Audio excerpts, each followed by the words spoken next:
પ્રભુની સ્તુતિ કરીએ છીએ આપણે આ સમયના માટે. અને વલાઓ, દેવનું વચન આપણા માટે બહુ જરૂરી છે. જો તમારી પાસે દેવનું વચન નહીં હોય ને તો દેવની કૃપા અને દેવના આશીર્વાદો પણ તમે એ રીતે પ્રાપ્ત કરી શકશો નહીં.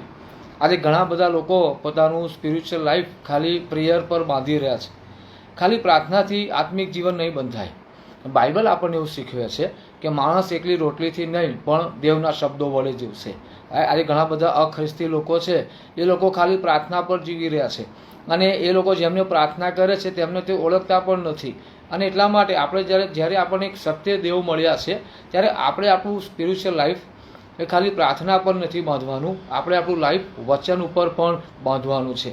એટલા માટે પ્રભુ ઈસુએ પહાડ પરના ભાષણમાં કહ્યું કે 2 જણાએ પોતાનું ઘર બાંધ્યું. એકે ઘર રેતી પર બાંધ્યું અને બીજાએ પોતાનું ઘર ખડક પર બાંધ્યું. જેમણે ઘર રેતી પર બાંધ્યું, સપાટા આવ્યા, પ્રોબ્લેમ આવી, મુશ્કેલીઓ આવી, બીમારીઓ આવી, તંગી આવી. અને કહે છે કે માણસના જીવનોમાં એ માણસો ઊભા રહી શક્યા નહીં, ટકી શક્યા નહીં, કેમ કે તેમનું ફાઉન્ડેશન સ્ટ્રોંગ નહોતો. પણ જે લોકોએ પોતાનું ઘર ખડક પર બાંધ્યું, મીન્સ કે વચન પર બાંધ્યું, પ્રશ્નો આવ્યા, બીમારીઓ આવી, મુશ્કેલીઓ આવી, પણ એની ઉપરવટ તેઓ આવી શક્યા કેમ કે તેમણે તેમનો પાયો, ફાઉન્ડેશન વચન પર નાખેલો. એટલા માટે વાલાઓ, વચનના વ્યક્તિઓ બનો, વચનના માણસો બનો, ખાલી પ્રાર્થના પર ના જીવશો. અને આજે શાસ્ત્રોમાંથી હું તમારી સાથે એક અગત્યની વાત શેર કરવા માગું છું. અને મારો આજનો વિષય એ છે કે તમારું ભવિષ્ય તમારા હાથમાં છે. આમેન. આપણે જોઈએ લોકની સુવાર્તા 8મો અધ્યાય અને 11મી કલમ, જે આ પ્રમાણે લખ્યું છે કે દ્રષ્ટાંતનો અર્થ આ છે, બી તો દેવનું વચન છે. આમેન. પ્રભુ ઈસુએ જ્યારે દ્રષ્ટાંતોમાં વાત કરી ત્યારે પ્રભુ ઈસુ અહીંયા એક વાત કરી રહ્યા હતા કે બી એ દેવનું વચન છે. બીજ શું છે? એ દેવનું વચન છે. કે દેવનું વચન એ બીજ છે. મેં જે વાત કરી કે તમારું ભવિષ્ય તમારા હાથમાં છે. આજે ઘણા બધા લોકો સરળતાથી છટકવાનો પ્રયત્ન કરતા હોય છે, મારું જીવન, મારું ભવિષ્ય પ્રભુના હાથમાં છે. ઓફકોર્સ એ વાત સાચી છે, એ વાત 100% સાચી છે કે આપણું જીવન અને આપણું ભવિષ્ય એ દેવના હાથોમાં છે. પણ સાથે વાલાઓ, તમારું જીવન અને તમારું ભવિષ્ય તમારા પોતાના હાથમાં પણ છે. અહીંયા લખ્યું છે કે બી એ દેવનું વચન છે.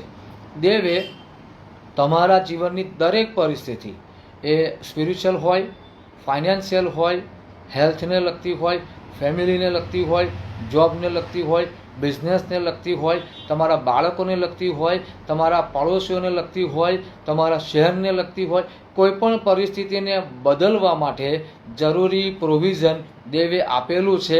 અને એ છે તેમનું વચન. તેમનું વચન જે દેવે આપણને આપી દીધું છે.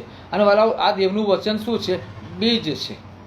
સમજો કે તમારું ભવિષ્ય તમારા હાથમાં છે. એનો મતલબ કે દેવે તમને આ પૃથ્વી પર આશીર્વાદિત જીવન જીવવા માટે જે જોઈએ છે ને એ બધું આપી દીધું છે. પણ તમે તેનો ઉપયોગ નહીં કરો તો તેનો કોઈ આશીર્વાદ તમને મળશે નહીં. લાઈક આપણે જોઈએ તો ખેડૂત છે, એ ખેતરમાં જ્યારે વાવણી કરવા માટે જાય છે તો એ કોઈક વાસણ છે, પાત્ર છે, અને એ પાત્રમાં બીજ લઈને જાય છે. અને બીજ લઈ જઈને શું કરશે? બીજ ખેતરમાં છૂટા હાથે નાખશે. આપણે જોઈએ છીએ ઘણી બધી જગ્યાએ કે લોકોએ બીજ નાખ્યું, એ આ જમીન પર નાખશે, પેલી જમીન પર નાખશે, અને પછી કહે છે કે બીજ જમીનમાં રોપશે. એ બીજ ખાલી સ્ટોર હાઉસમાં મૂકી રાખશે કે બીજ પછી કોઈક પીપમાં જેમ ભરી રાખતા હોય છે ભરી રાખશે તો બીજ ઉગશે નહીં. બીજ ત્યારે જ ઉગશે જ્યારે એ જમીનના સંપર્કમાં આવશે. અને એટલા માટે વહાલાઓ, દેવનું વચન એ બીજ છે. એ બીજ જે દેવે આશીર્વાદો આપ્યા છે, દેવે જે પ્રોમિસ આપ્યા છે, તેના આશીર્વાદો તમને ત્યારે મળશે જ્યારે તમે એ વચનો લઈને પ્રાર્થનાઓ કરશો, તમે જ્યારે વચનોની કબૂલાત કરશો, જ્યારે તમે તમારા એ વચનો પ્રમાણે તમારા જીવનને, તમારી પરિસ્થિતિને જોવાની શરૂઆત કરશો, ત્યારે તમારા જીવનમાં આશીર્વાદો ઉતરી આવશે. બહુ મહત્ત્વની વાત છે વાલાવા. આજે કેટલા બધા વ્યક્તિઓ એવા છે કે જેમના જીવનની પરિસ્થિતિઓ બહુ ખરાબ થઈ ગઈ છે. ફાઇનાન્શિયલી એ લોકો તૂટી ગયા છે, હેલ્થમાં તૂટી ગયા છે, અને આ નાના મોટા ઘણા બધા પ્રશ્નોએ તેમને ઘેરી લીધા છે. પણ નવેની વાત એ લાગતી હોય છે કે એટલી બધી બાબતો હોવા છતાં એ લોકો દેવની પાસે બેસતા નથી. ભલા એક બાબત છે, હું ઘણી બધી વાર કહું છું કે આપણને સંગતની જરૂરિયાત છે, આપણે ચર્ચમાં જતા હોઈએ છીએ સન્ડે, એ સિવાય બીજી બધી મિટિંગો જરૂરી છે આપણને, કારણ કે દેવે આપણને સંગતમાં તેડ્યા છે, દેવની સંગતમાં અને દેવના લોકોની સંગતમાં. હવે ઘણા બધા વ્યક્તિઓ એવું માનતા હોય છે કે હું ફલાણા વ્યક્તિની મિટિંગમાં જતો રહીશ કે આ વ્યક્તિની મિટિંગમાં જતી રહીશ તો મારા જીવનમાં આવું બની જશે. હા, ઘણી બધી જગ્યાએ મિટિંગોમાં જવાથી ચમત્કારો થતા હોય છે, સાજાપણું આવતું હોય છે, અને દેવ આ સમયોમાં દેવે જે સેવાઓ ઊભી કરી છે તેને આપણે સ્વીકારીએ છીએ, તેમને આપણે માન આપીએ છીએ. કેમ કે એક સમય આવ્યો, દેવે જ્હોન વેસ્લીને ઊભા કર્યા, માર્ટિન લ્યુથરને ઊભા કર્યા, વિલિયમ બૂથને ઊભા કર્યા, અને હાલના સમયમાં દેવે એમના માણસો ઊભા કર્યા છે જેમની સેવાઓની આપણને જરૂર છે. પણ એક બાબત સમજો, એ બધી જગ્યાએ જવું સારું છે, જરૂરી પણ છે, પણ એ બધાની સાથે સાથે તમારી વ્યક્તિગત દેવ સાથેની સંગત પણ એટલી જરૂરી છે કે તમે પ્રભુની સંગત કરો છો, પવિત્ર આત્માની સંગત કરો છો, અને એ સંગતમાં જ દેવના આત્મા દ્વારા તમારા લાઈફમાં બહુ જબરજસ્ત કામ થતું હોય છે. અને એટલા માટે બહુ જરૂરી છે વાલાઓ, દેવનું વચન વાવો. આજે તમારે કોઈ વ્યક્તિ એમ કહે છે, ખેડૂત છે, ધ્યાનથી સાંભળો, ખેડૂત છે, એ ખેડૂત એમ કહે છે કે હવે મારે આ વર્ષે ઘઉંનો પાક ઉતારવો છે, કે મારે ઘઉં લણવા છે. તો એને ઘઉં લણવા છે ને તો પછી એ ચોખા નહીં વાવે, એ પછી બાજરી નહીં વાવે, એને ઘઉં જોઈએ છે તો ઘઉં જ વાવશે. એનો મતલબ કે જે બી એ દેવનું વચન છે, અને આ વચન, આ બીજ એવું છે ને જે કદી ફેલ જતું નથી. હવે તમારે શું જોઈએ છે? તમારે ફાઇનાન્સમાં બ્રેક થ્રુ જોઈએ છે તો એ પ્રમાણેનું બીજ લો, દેવનું વચન લો, પ્રાર્થના કરવાની શરૂઆત કરો, કન્ફેશન કરવાની શરૂઆત કરો, એ પ્રમાણે બોલવાની શરૂઆત કરો, ચોક્કસ તમને પરિણામ મળશે. તમારે હેલ્થનો ઇસ્યુ છે તો એ પ્રમાણે દેવનું વચન લો અને એ પ્રમાણે તમે બોલવાની શરૂઆત કરો, એ પ્રમાણે પ્રાર્થના કરવાની શરૂઆત કરો. જોબનો પ્રશ્ન છે, બાળકોનો પ્રશ્ન છે, ઇવન તમારા હૃદયની કોઈ ઈચ્છા તમે પૂરી થયેલી જોવા માગો છો, તો આ બધા જ વચનો આ બાઇબલમાં આપેલા છે. તમારે એ વચનો લેવાના છે, એ બીજ લેવાનું છે અને તમારે તેને વાવવાની શરૂઆત કરવાની છે. બીજ લો અને વાવો, બીજ લો અને વાવો. વાલાઓ, તમે જો કશું વાવશો નહીં તો તમને શું ફળ મળશે? કોઈ ખેડૂત પોતાનું ખેતર જબરજસ્ત બહુ વિશાળ એકરોમાં એની જમીન આવેલી છે અને બહુ ફળદ્રુપ જમીન છે, પણ એ બીજ જ નહીં વાવે તો શું કોઈ ફળ મળશે? નહીં મળે. આજે તમે બીજ જ નહીં વાવો તો તમને આવતીકાલે શું ફળ મળશે? આજે ખેડૂત આજે બીજ વાવશે તો એને કાલે ફળ મળશે. જો તમે આવતીકાલે ફળ જોવા માગો છો, સાજાપણું જોવા માગો છો, ફાઇનાન્શિયલ બ્રેકથ્રુ જોવા માગો છો, તમારા પ્રોબ્લેમનું સોલ્યુશન જોવા માગો છો, સારી હેલ્થ જોવા માગો છો, આબાદાની જોવા માગો છો, એક સ્ટ્રોંગ ગિફ્ટેડ સ્પિરિચ્યુઅલ લાઈફ જોવા માગો છો, ત્યારે તમે આજથી જ બીજ વાવવાની શરૂઆત કરો. જો આજે બીજ વાવશો ને તો તમને કાલે ફળ મળશે. તમને પ્રભુએ બધું આપી દીધું છે. મેં એટલા માટે કહ્યું કે તમારું જીવન, તમારું ભવિષ્ય એ તમારા હાથમાં છે, આપણા હાથમાં છે, કે દેવે આપણને બધું પ્રોવિઝન આપી દીધું છે, પણ આપણે તેનો ઉપયોગ કરતા નથી. ઘણા બધા લોકો એવા હોય છે કે જે લોકો એવું માને છે કે મેં પ્રાર્થના કરી એટલે બધું પતી ગયું. એવું નથી હોતું. પ્રાર્થના કરી એ જરૂરી છે, સારી બાબત છે, પણ દેવનું વચન આપણને શું શીખવે છે? મને છે ને થોડા સમયમાં અમુક બાબતો પવિત્ર આત્માએ સમજાવી, જે હું તમારી સાથે શેર કરું. ગીત શાસ્ત્ર 108 અને 13 ધ્યાનથી સાંભળજો. એવું લખ્યું છે, ઈશ્વરની સહાયથી અમે પરાક્રમ કરીશું. શું કહે છે? ઈશ્વરની સહાયથી અમે પરાક્રમ કરીશું, કેમ કે તે જ અમારા શત્રુઓને છૂંદી નાખશે. હવે આ વચન આપણને શું શીખવે છે? બે જણા ભેગા થશે, દેવ અને હું, દેવ અને તમે, દેવ અને આપણે ભેગા થઈશું ને ત્યારે પરાક્રમના કામો થશે. દેવે બીજ આપી દીધું છે, દેવે વચન આપી દીધા છે, પણ તમે વચનનો ઉપયોગ જ નહીં કરો ને તો કોઈ પણ પ્રકારે કોઈ પણ ક્ષેત્રમાં પરાક્રમના કામ થશે નહીં. જો તમે તમારા જીવનમાં આશીર્વાદો જોવા માગો છો, શાંતિ સલામતી જોવા માગો છો, બદલાણ જોવા માગો છો, તો વલાઓ તમારે દેવને સમય આપવો પડશે, પ્રભુની સંગતમાં બેસવું પડશે, તો તમે પરિણામ જોશો. નહીંતર આજે જે પ્રશ્નો છે એ પ્રશ્નો મધ્યે તમે ચલાઈ કરશો ને તો આજે પ્રશ્નો 10% છે, કાલે 50% અને કાલે 100% થઈ જશે અને એ પ્રશ્નો બધું ખતમ કરી નાખશે. એટલા માટે વલાઓ, બીજ લો, દેવનું વચન લો. તમારે શું જોઈએ છે એ પ્રમાણે વચન લો અને વાવો, કબૂલાત કરો, પ્રાર્થના કરો. આજે જેમ ખેડૂત બીજ વાવે છે, પછી તેના ઉપર પાણી નાખે છે, તેના ઉપર ખાતર નાખે છે, તેને પ્રોટેક્ટ કરે છે અને એક સારું ફળ તેને મળે છે. એ જ રીતે તમે વચન લો, વચન પ્રમાણે પ્રાર્થના કરો, બોલ્યા કરો, સ્તુતિ કરો, પ્રભુનો આભાર માનો. એ તમે એક વખત વચન બોલો છો અને તમે પછી પાછળ કન્ટિન્યુઅસ એ વચન પ્રમાણે કન્ફેશન કર્યા કરો છો ને, તો એ વારંવાર કરેલું કન્ફેશન શું છે તમારા માટે? જાણે તમે એ બીજ ઉપર ફરી પાણી નાખો છો, ફરી ખાતર નાખો છો, ફરી પાણી નાખો છો, ફરી ખાતર નાખો છો, અને એક દિવસ તમે બહુ જબરજસ્ત ફસલ આવેલી જુઓ છો. તમારું ભવિષ્ય તમારા હાથમાં છે. આમ તેમ વેડફી નાખવું, નિરાશામાં વેડફી નાખવું, પ્રભુ મારી સામે જોતા નથી, મને આ તક ના મળી, પેલી તક ના મળી, મારા લાઈફમાં સારું થતું હતું પણ પેલા વ્યક્તિ વચ્ચે આવી ગયા, ઇટ્સ ઓકે, એ બધું બાબતો બની ગઈ. હવે તમે શું જોવા માગો છો? તમારા ભવિષ્યમાં તમે શું જોવા માગો છો? તમે તમારા ભવિષ્યના કરતા છો.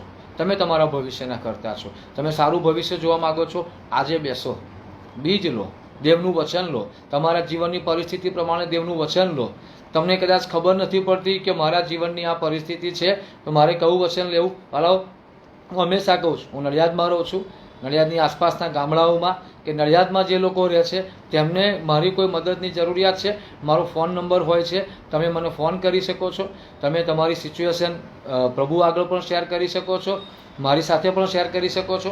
હવે તમને એક વાતની ખાતરી આપું છું, નીતિ વચનોના 23-24 અધ્યાયમાં લખ્યું છે, 25 અધ્યાયમાં, કે કોઈ વાતને ગુપ્ત રાખવી એમાં દેવનો મહિમા છે. રાઈટ? સો આજે એક સેવક તરીકે જ્યારે કોઈ વાત પોતાની મારી સાથે શેર કરતા હોય છે, હું હંમેશા તેને ગુપ્ત રાખું છું. આપણે એ વિષય પર કોઈ દિવસ ચર્ચા કરીશું, બહુ મહત્ત્વની વાત છે. સો તમે એ પ્રમાણે કરી શકો છો. તમે તમારા પાળકને મળી શકો છો, તમે બીજા વિશ્વાસી વ્યક્તિઓ સાથે બેસીને પણ ચર્ચા કરી શકો છો કે મારા જીવનની આ પરિસ્થિતિ છે તો મારે કયું વચન લેવું જોઈએ, કયા વચન પ્રમાણે મારે પ્રાર્થના કરવી જોઈએ. હલાવો, સમય ના ગુમાવશો, શરૂઆત કરી દો. આજે બીજ વાવશો તો તમને કાલે ફળ મળશે. તમે બીજ જ નહીં વાવો તો તમને કોઈ ફળ મળશે નહીં, કેમ કે બીજ તો દેવનું વચન છે. અને આ બીજ એવું છે ને જે 100% ફળ લાવે છે અને લાવે છે. પરિણામ લાવ્યા વગર એ ફોકટ દેવ પાસે પાછું ફરતું નથી. સો બધી વાતો બાજુ પર મૂકી દો. તમારું ફોકસ તમારા પ્રોબ્લેમ પર ના રાખો, તમારું ફોકસ દેવના વચન પર રાખો.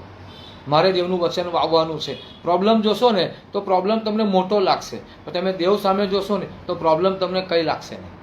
હું આજે વાત કરી રહ્યો છું, ઘણા બધા લોકો એમ કે યાર તમે 24 કલાક સેવામાં હોવ, બાઇબલ વાંચતા હો, સંગતો કરતા હો, એટલે આ એ બધી બાબતો છે. પણ હું તમને કહું કે વચનોની સાથે સાથે પરિસ્થિતિ પણ તમને ઘણું બધું શીખવતી હોય છે. અને એટલા માટે વચન તો છે, સૌથી મોટો આધાર આપણું વચન છે.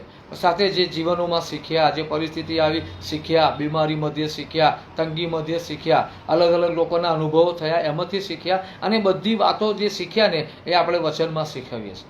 આ બાબત છે વાલા. વચન વાવો, લો, બીજ લો.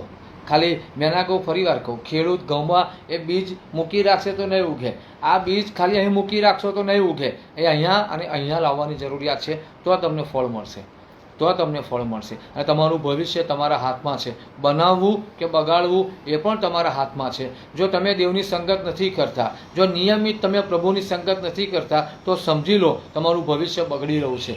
આજે તમને નહીં દેખાતું હોય પણ અદ્રશ્ય વિશ્વમાં શૈતાન તમારા પાયા તોડી રહ્યો છે, અને એક સમય એવો તોફાન આવશે ને એ બધું તૂટીને નવરું થઈ જશે. અને શૈતાન તોડી નાખે એ પહેલાં તેને મજબૂત કરો, તેને બાંધો અને દેવની સંગત કરો. સમય ના વેડફશો, દેવની સંગત કરો, દેવ જોડે બેસો. જો તમે આજે દેવ જોડે બેસો, તમારું ફ્યુચર સિક્યોર થશે, તમારું ફ્યુચર આશીર્વાદિત થશે. અને એટલા માટે વાલાવ, બીજ લો અને વાવવાની શરૂઆત કરો, બીજ લો અને વાવવાની શરૂઆત કરો. અને એક દેવના સેવક તરીકે હું પણ તમારી સાથે છું, પ્રભુ તમારી સાથે છે, હું પણ તમારી સાથે છું. મારે લાયક તમારે કશું પણ કામ હોય તમે મારો સંપર્ક કરી શકો છો એની ટાઈમ. કોઈ સમય નક્કી નથી, તમે ગમે ત્યારે મને ફોન કરશો, હું તમને જવાબ આપીશ, તમારા માટે પ્રાર્થના કરીશ, અને તમારી જે પરિસ્થિતિ છે એને અનુરૂપ બાઇબલનું જે વચન છે એ પણ હું તમને આપીશ. કેમ કે આપણે બધા પ્રભુમાં એક છે. હાલેલુયા, આપણે બધા જ પ્રભુમાં એક છે. પ્રભુ તમને ખૂબ આશીર્વાદિત કરે, અને જે દેવનું વચન છે એ વાવવા માટે પ્રભુ તમને તેમની કૃપા પૂરી પાડે. આવો પ્રાર્થના કરીએ. દયાળુ પ્રભુ, તમારો આભાર માનીએ છીએ, સ્તુતિ કરીએ છીએ. અમારા જીવનને, અમારી પરિસ્થિતિઓને અને અમારા ભવિષ્યને બદલવા માટેનું સામર્થ્ય તમે આપી દીધું છે, અને એ સામર્થ્ય તો તમારું વચન છે. ત્યારે પ્રભુ, એ વચન જે બીજ છે એ બીજને અમે નિયમિતપણે વાવતા રહીએ, એ બીજને અમે પાણી પીવડાવતા રહીએ, ખાતર આપતા રહીએ. એ માટે તમારી કૃપા અમને પૂરી પાડો પ્રભુ. આ વાલાઓના જીવનમાં જે પરિસ્થિતિઓ છે પવિત્ર આત્મા દેવ, હું ખાસ તમને વિનંતી કરું છું કે પ્રભુ ઈસુના નામમાં તમે તેમની મુલાકાત કરો અને આજે જે તેમની પરિસ્થિતિ છે, જ્યારે તેઓ બાઇબલ વાંચવા બેસે ત્યારે એ જે પરિસ્થિતિ છે તેને અનુરૂપ વચન તમે તેમને આપો અને વચન લઈને તેઓ પ્રાર્થના કરે, વચન પ્રમાણે કબૂલાત કરે, એ વચન પ્રમાણે પોતાના જીવનને જુએ. એ માટે પવિત્ર આત્મા દેવ તમે તેમની મદદ કરો તેવી મારી વિનંતી અને પ્રાર્થના છે. અને પ્રભુ આ સમયોમાં તમે તેમની સઘળી પરિસ્થિતિ બદલી નાખો. જ્યાં બ્રેકથ્રુની જરૂરિયાત છે, ચમત્કારોની જરૂરિયાત છે, સાજાપણાની જરૂરિયાત છે, માણસોના જીવનોને બદલવાની જરૂરિયાત છે, જેની જેની જરૂરિયાત છે, પ્રભુ ઈસુના નામમાં તમે તમારા સામર્થ્યમાં તેમના જીવનોમાં કામ કરો અને પ્રભુ દરેક પાસામાં તમે નવીનીકરણ આવવા દો, દરેક પાસામાં તમે તેમના જીવનમાં આશીર્વાદો આવવા દો, તેવું હું તમારી પાસે માગું છું અને તમારા કૃપાળુ હાથોમાં તેમને સોંપું છું. થેન્ક યુ પ્રભુ, તમે અમને આ અધિકાર આપ્યો છે કે પસંદ કરીએ અમે કે અમારું જીવન, અમારું ભવિષ્ય કેવું જોવા માગીએ છીએ, કે પસંદ કરીએ કે અમે દેવની સંગત કરીએ. પ્રભુ વાલાઓને તમે કૃપા આપો, નિયમિત તમારી સંગત કરે, નિયમિત વચનો વાંચે, નિયમિત વચનોનું મનન કરે અને નિયમિત એ વચનરૂપી બીજ વાવતા રહે. એ માટે તમારી કૃપા તેમને આપો. શૈતાન આવીને વચનો ચોરી જાય છે, એ બંધ થાય અને પ્રભુ એ વચનો ઉપર હું તમારું લોહી કબૂલ કરું છું, જ્યાં સલામતી આવે અને વચનો તેમનામાં 100 ગણા ફળો લાવે તેવું સામર્થ્ય તમે તેમને આપો. તમારા કૃપાળુ હાથોમાં હું તેમને સોંપું છું પ્રભુ ઈસુના નામમાં. આમેન. થેન્ક યુ વેરી મચ વાલાઓ. અને બસ શરૂ કરી દો બીજ વાવવાનું. હાલેલુયા. પ્રભુ તમને ખૂબ આશીર્વાદિત કરે.